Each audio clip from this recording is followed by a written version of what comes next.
ঐতিহাসিক ৭ নভেম্বর জাতীয় বিপ্লব ও সংহতি দিবস উপলক্ষে চট্টগ্রামের আনোয়ারা উপজেলা বিএনপি ও অঙ্গ সহযোগী সংগঠনের উদ্যোগে বর্ণাঢ্য র্যালি ও সমাবেশ অনুষ্ঠিত হই।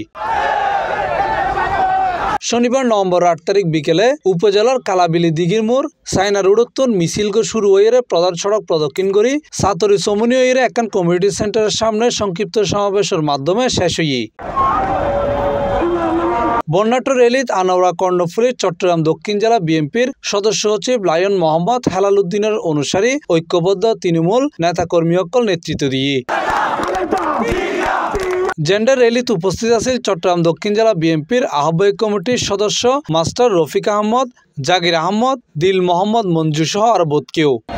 আপনারা বিগত 17 বছর যে আন্দোলন সংগ্রাম করেছেন, 17 বছর আপনারা কালামো করেছেন, মার খেয়েছেন, খুনের আঘাত দিয়েছেন, সব কিছু আমাদের প্রিয় নেতা যারা তারেক রহমানের জানে এবং উনি বোঝেন এবং আমাদের লাইনও বোঝেন।